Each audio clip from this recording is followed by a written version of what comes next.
Hello, very good afternoon. और आप सभी लोगों को जय हिंद। इस कोरोना टाइम में आप सब लोग अपने घरों पर स्वस्थ होंगे और घर पर ही रहिएगा। बहुत ज़रूरी काम होने पर भी बाहर जाइएगा। तो आज हम आपके लिए जो मॉडर्न हिस्ट्री का हमारा एक सीरीज़ है, उसमें हम 1935 की अधिनियम की चर्चा करने वाले हैं। और मैं ये कहूँ कि 1935 के अधिनियम का जो एक प्रावधान था कि इस अधिनियम के अंतर्गत 1937 में भारत के जो 11 प्रांत हैं, उनमें प्रांतीय विधानसभाओं के चुनाव करवाए जाएंगे और वहां पर एक पूर्ण उत्तरदायी सरकार का गठन किया जाएगा, एक ऐसा प्रावधान किया गया था। और उसी के अंतर्गत 1937 में उन 11 प्रांतीय विधानसभाओं के चुनाव करवाए जाते हैं। आज हम इस विषय पर चर्चा करेंगे कि उस चुनाव में कितनी राजनीतिक पार्टियों ने किन किन राज्यों में पार्टिसिपेट किया और किन किन पार्टियों को ज़्यादा सीटें हासिल हुई और वहाँ पर मुस्लिम लीग को क्या हालत थी, मुस्लिम लीग कितने सीटें जीती, क्या मुस्लिम लीग सच में मुस्लिमों का प्रतिनिधित्व भारत में करती थी। आज हम इस बात पर खासकर अच्छा से चर्चा करेंगे। और कांग्रेस ने इस चुनाव के बाद ये जता दिया कि हाँ, वही भारत की एक सबसे महत्वपूर्ण जनता का प्रतिनिधित्व करने वाली पार्टी है और भारत की सबसे महत्वपूर्ण पार्टी है। तो हम फर्स्ट से स्टार्ट करें कि भारत के वो 11 राज्य कौन कौन से थे जहां पर चुनाव होने वाले थे और उन चुनाव के संबंध में क्या क्या रिपोर्ट या विश्लेषण है, इसके बारे में जरा चर्चा करें। तो उस समय भारत में कौन कौन से राज्य थे। पहली बात तो मैं ये बता दूं, भारत में उस समय 11 राज्य थे। ये 11 प्रांत थे, आप इन्हें ऐसे मान लीजिए 11 प्रांत थे। और उन 11 प्रांतों में लगभग 1585 सीटें थी। यानी कि 1937 में जो चुनाव हो रहे थे, 1937 में जो चुनाव हो रहे थे, वो 11 प्रांतों में या 11 राज्यों में चुनाव हो रहे थे। और 11 राज्यों की कितनी सीटों पर चुनाव हो रहे थे? 1585 सीटों पर ही चुनाव हो रहे थे। अब जरा ध्यान दें, जब ये 11 प्रांतों में थी तो यहां पर कौन कौन सी पार्टी थी। सबसे पहले आपको ये बात क्लियर होनी चाहिए कि कांग्रेस एक सर्वमान्य पार्टी होगी जो पार्टिसिपेट करेगी करेगी। दूसरा, मुस्लिम लीग, ये जो वो पार्टियां हैं जो सबसे बड़ी पार्टी अपने आप को बताती थी, मुस्लिम लीग एक ये पार्टी हो गई जो इस चुनाव में भाग ले रही थी। इसके अलावा इन्होंने तो लगभग सारी सीटों पर ही चुनाव लड़े और सारे राज्यों में ही कांग्रेस और मुस्लिम लीग की लगभग उपलब्धता थी। लेकिन और कौन कौन सी पार्टियां थी, किन किन राज्यों में थी, इस बात पर हम चर्चा कर लेते हैं। तो उसके अलावा जो और पार्टियां थी वो थी, पहला चले पंजाब। उन 11 राज्यों में पहला चले पंजाब। और पंजाब में जिस पार्टी का नाम था, यानी लोकल पार्टी जो थी, वो थी unionist party. Unionist party, unionist party. और यूनियनिस्ट पार्टी का निर्माण किया था, कोई मुझे बताएगा? अफसर फैजी ने। वेरी वेरी इंपॉर्टेंट, अफसर फैजी ने इस पार्टी का निर्माण किया था पंजाब वाले क्षेत्र में। दूसरा, बंगाल, यानी कि हम पढ़ ही रहे हैं कि मुस्लिम लीग और कांग्रेस के अलावा जो अन्य प्रांत थे, उन प्रांतों में और कौन कौन सी महत्वपूर्ण पार्टियां थी जिन्होंने काफी सीटें जीती। बंगाल में थी कृषक प्रजा पार्टी। कृषक प्रजा पार्टी। और कृषक प्रजा पार्टी स्टैब्लिश की थी फजलुल हक ने, फजलुल हक के द्वारा। ठीक हो गया। फिर इसके अलावा एक राज्य और था जिसका नाम था मद्रास। मद्रास में एक बहुत ही महत्वपूर्ण पार्टी थी जिसका नाम था जस्टिस पार्टी। जस्टिस पार्टी, यानी इस पार्टी के द्वारा चुनाव लड़ा गया, जीता नहीं गया बल्कि लड़ा गया। इसके अलावा जो और दो राज्य थे, बंबई और मध्य प्रांत, मिड प्रोविंसेस, मध्य प्रांत,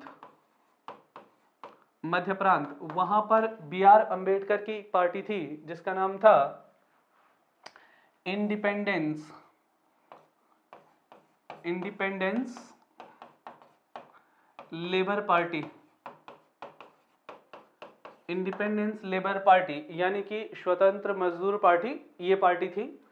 और एक और पार्टी थी जो थी मध्य प्रांत के बाद संयुक्त प्रांत में, ज्वाइंट प्रोविंसी जो थी, संयुक्त, यानी उत्तराखंड और यूपी वाला जो पार्ट, जो इन सबको बुंदेलखंड ये सब बनता था, एक बनता था संयुक्त राज्य या संयुक्त प्रांत जिसे बोलते थे। यहां पर एक थी नेशनल नेशनल एग्रीकल्चरिस्ट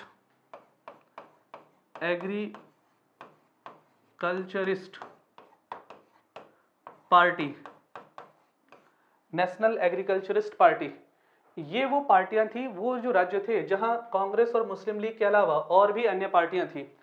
और इन पार्टी के अलावा अब जरा ध्यान दें, जब इन पार्टियों ने चुनाव लड़ा तो कांग्रेस थी, मुस्लिम लीग थी, लगभग सभी सीटों पर इन्होंने अपने उम्मीदवार उतारे थे। लेकिन पंजाब में यूनियनिस्ट पार्टी सबसे बड़ी पार्टी के रूप में आई, बंगाल में कृषक प्रजा पार्टी महत्वपूर्ण रोल में आई, मद्रास में जस्टिस पार्टी ने कुछ खास जीत तो नहीं ली, लेकिन हाँ इसका कहीं ना कहीं क्या था, दबदबा था जनता पर। बंबई में, मध्य प्रांत में इंडिपेंडेंट लेबर पार्टी, यहाँ बी आर अम्बेडकर के बारे में हम जिक्र करेंगे, उन्होंने कितनी सीटें लगभग जीती। और संयुक्त प्रांत में नेशनल एग्रीकल्चरिस्ट पार्टी, इतनी पार्टियों ने लगभग भाग लिया। अब आपको क्वेश्चन इस प्रकार से भी आ सकता है कि इनको मैच करिए किस राज्य में कौन सी पार्टी थी। अब भारत के जो 11 राज्य थे, अगला जो टॉपिक हम चलेंगे, भारत के जो 11 राज्य थे उन 11 राज्यों में से कहां किसकी सरकार बनी, तो जरा हम एक एक करके चलें। तो पहला जो इंपॉर्टेंट पार्टी थी जिसका नाम था कांग्रेस पार्टी, तो कांग्रेस पार्टी ने लगभग 11 राज्यों में चुनाव जीते और उसने सरकार बनाई 8 राज्यों में। 8 राज्यों में सबसे महत्वपूर्ण, पहला 8 राज्यों में सरकार बनाई। इन 8 में से 5 राज्यों में पूर्ण बहुमत वाली सरकार बनाई, पूर्ण बहुमत सरकार बनाई। और 3 राज्यों में कांग्रेस की मिलीजुली सरकार बनी। अब जरा ध्यान दें, अब बात आया कांग्रेस ने कितने सीटों पर चुनाव लड़ा, तो कांग्रेस ने माना 1585 सीटें थी और 1585 सीटों में से कांग्रेस ने जीती 711 सीटें। अब आप इससे अनुमान लगा सकते हैं, लगभग भारत की 50% सीटें, राज्यों विधानसभा जो चुनाव हुए थे उसकी 50% सीटें लगभग किसके पास थी, कांग्रेस के पास थी। इसलिए कांग्रेस को सबसे बड़ी पार्टी माना गया भारत का। और इसका बखूबी फायदा मिला कांग्रेस को कि कांग्रेस में गांधी जी ने पूरी पार्टी को जनता के गांव-गांव तक पहुंचा लिया था, लोकप्रियता बड़ी जबरदस्त थी। इसी का परिणाम था कि चुनाव में यह हुआ। अब जरा ध्यान दें, कांग्रेस ने किन 5 राज्यों में पूर्ण बहुमत वाली सरकार बनाई, तो जहां पूर्ण बहुमत वाली सरकार बनी 5 राज्य कौन कौन से थे, बिहार, उड़ीसा, मध्य प्रांत, संयुक्त प्रांत और मद्रास। इन 5 राज्यों में 1, 2, 3, 4 और 5, इन 5 राज्यों में कांग्रेस ने पूर्ण बहुमत यानी उनकी अपनी फुल मेजॉरिटी के साथ वो जीत के आए। और अन्य 3 में बंबई, पहला था बंबई में कांग्रेस केवल 2 बहुमत से 2 सीटें कम ला पाई थी। तो एक बंबई था जहां पर मिलीजुली सरकार बनी, कांग्रेस और मिलीजुली सरकार बनी। दूसरा था असम, यहां पर भी कांग्रेस की मिलीजुली सरकार बनी। और तीसरा था नॉर्थ वेस्ट फ्रंट, जिसे बोलते हैं उत्तर पश्चिमी सीमांत। इन 3 राज्यों में कांग्रेस ने अन्य जो छोटी पार्टियां थी उनके साथ मिलकर क्या बनाई, सरकार बनाई। यानी इन 8 राज्यों में कांग्रेस की सरकार बनी और कांग्रेस ने इतनी सीटें जीतकर यह बता दिया कि वो भारत की सच में जनता की रिप्रेजेंटेशन करने वाली सबसे महत्वपूर्ण पार्टी है। इस बात में कोई शक नहीं था। अब जरा चले मुस्लिम लीग के बारे में, क्योंकि अब 3 राज्य और बच गए हैं। तो मुस्लिम लीग के बारे में जब चले तो मुस्लिम लीग का क्या हाल था इस चुनाव में, जरा इस बात पर चर्चा करें। तो मुस्लिम लीग का इस चुनाव में क्या हश्र हुआ, ये आप अब देखिए। और इस चुनाव का क्या परिणाम रहा, यानी मुस्लिम लीग का, देखिए सेपरेट इलेक्टोरल, पृथक निर्वाचन, आप जानते हैं पृथक निर्वाचन मुसलमानों को भारत में प्रदान था। और पृथक निर्वाचन के लिए जितनी सीटें आरक्षित थी वो थी 482 सीटें, 482 सीटें मुसलमानों के लिए भारत में क्या थी, सेपरेट इलेक्टोरल के अंतर्गत आरक्षित थी। अब इन 482 पर मुस्लिम लीग ने अपने कैंडिडेट खड़े किए, लेकिन 482 सीटों में से 51 सीट पर मुस्लिम लीग की क्या हुई, जीत हुई। वेरी वेरी इंपॉर्टेंट पॉइंट, कितनी सीटें जीती। अब आप ये देखिए 482 मुस्लिम सीटों में से सिर्फ 51 सीटों पर मुस्लिम लीग की जीत हो जाने का मतलब ये था कि मुस्लिम लीग पर यह प्रश्न चिन्ह खड़ा हो गया कि क्या भारत में वो मुसलमानों का प्रतिनिधित्व करने वाली पार्टी है या नहीं। और इन सीटों ने क्या बता दिया कि मुस्लिम लीग बिल्कुल भी नहीं है, क्योंकि इस पूरे चुनाव में लगभग 4.8% ही वोट मुस्लिम लीग को मिल पाए। और इतने कम मेजोरिटी में वोट मिलने के क्या परिणाम हुए, बहुत ही बड़े परिणाम हुए। मुस्लिम लीग ये समझ गई कि भारत में मुसलमान भी उसे नहीं चाहते हैं, या भारत के मुसलमान अभी भी मुस्लिम लीग पार्टी को नहीं जानते हैं, और कांग्रेस को ही, क्योंकि कांग्रेस ने मुस्लिम कैंडिडेट को ही खड़ा किया सेपरेट इलेक्टोरल वाली सीटों पर ही। तो कांग्रेस ने, जरा कांग्रेस के बारे में चर्चा करें। कांग्रेस ने क्या किया, कांग्रेस ने मुस्लिम बहुल्य क्षेत्रों में 58 सीटों पर अपने उम्मीदवार खड़े किए, यानी 482 में से कितने सीटों पर खड़े किए, 58 सीटों पर। और कांग्रेस ने लगभग जीता 26 सीटें जीत गई, 26 सीट जीत गई कांग्रेस। इसका मतलब है 50% सीटें लगभग जीत ली थी। और मुस्लिम लीग यहां देखिए, और मुस्लिम लीग को इस बात का खतरा हो गया, या मुस्लिम लीग ये बात समझ गई कि कांग्रेस के आगे अब उसकी नहीं चलने वाली है, क्योंकि कांग्रेस के कैंडिडेट वो कैंडिडेट भी जीत गए जो मुस्लिम लीग के सीट पर ही खड़े थे। अब यहां से मुस्लिम लीग ये बात समझ गई कि भारत में अब उसका कोई जनाधार नहीं है, और ना वो अब सच में मुसलमानों का रिप्रेजेंटेशन करने वाली एक पार्टी रह गई है। यहां से मोहम्मद अली जिन्ना के माइंड में एक सेट बैठ गया कि अगर हम भारत में ही रहे और कांग्रेस पार्टी के साथ चुनाव ही लड़े तो कुछ सालों में हम खत्म हो जाएंगे। इसीलिए वो ये बात जान गए कि आज तक हमने वही विषय उठाए जो कांग्रेस ने उठाए। कांग्रेस देखिए उस समय तक भी मुस्लिम लीग एलीट क्लास की ही एक पार्टी थी।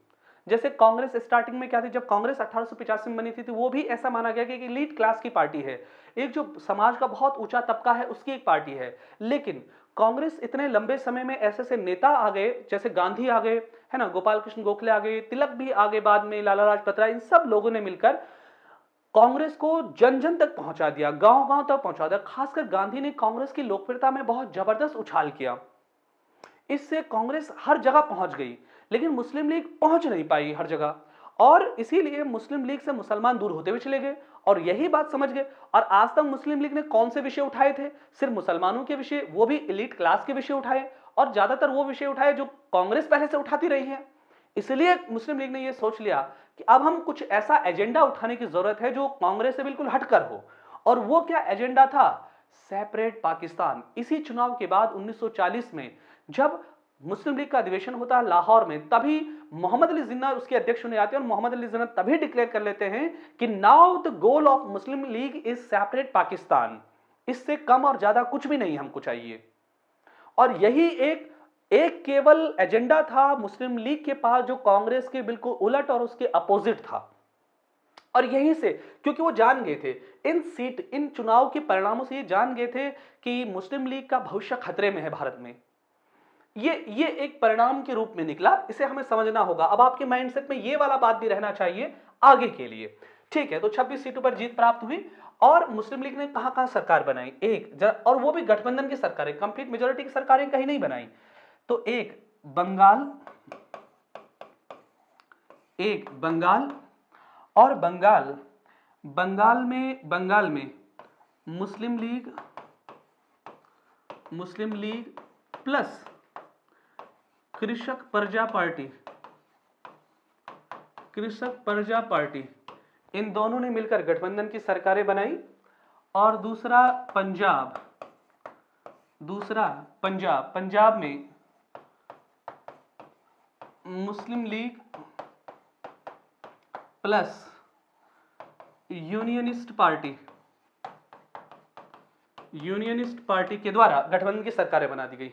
अब आप ये समझ सकते हैं मुस्लिम लीग इतनी बड़ी पार्टी होने का दावा करती थी और एक राज्य में अपने बलबूते पर भी सरकार नहीं बना पाई। तो आप समझ सकते हैं मुस्लिम लीग कितनी बड़ी चुनौती थी। इसके बाद एक राज्य बच गया था सिंध, और सिंध में मिलीजुली सरकार बनी, यानी सभी पार्टी ने मिलजुल कर क्या बनाई, सरकार बनाई। अब ये था उन कितने राज्यों के चुनाव का परिणाम, यानी उन सभी राज्यों के चुनाव का परिणाम ये रहा आपके सामने पूरे बोर्ड पर। आप इसे एक स्क्रीनशॉट के रूप में भी ले सकते हैं।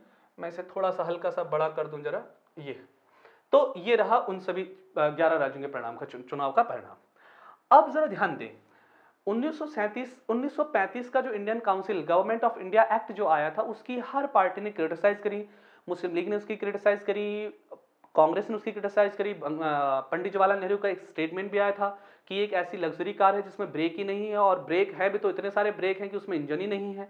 ऐसा उनके बारे में स्टेटमेंट आया था, और मोहम्मद अली जिन्ना ने भी इसके। लेकिन जब चुनाव की बारी आई तो कांग्रेस पार्टी ने यह कहा कि हम चुनाव में भाग तो लेंगे, लेकिन हम सरकार मंत्रिमंडल गठन नहीं करेंगे।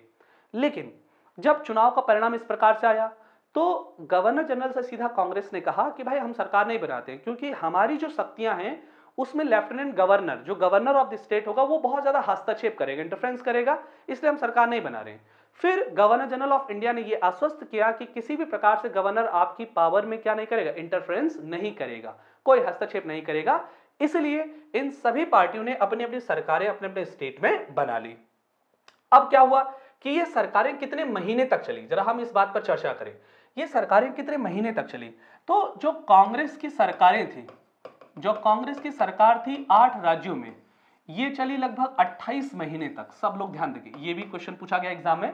28 महीने तक सरकार चली, और उसके बाद अक्टूबर 1939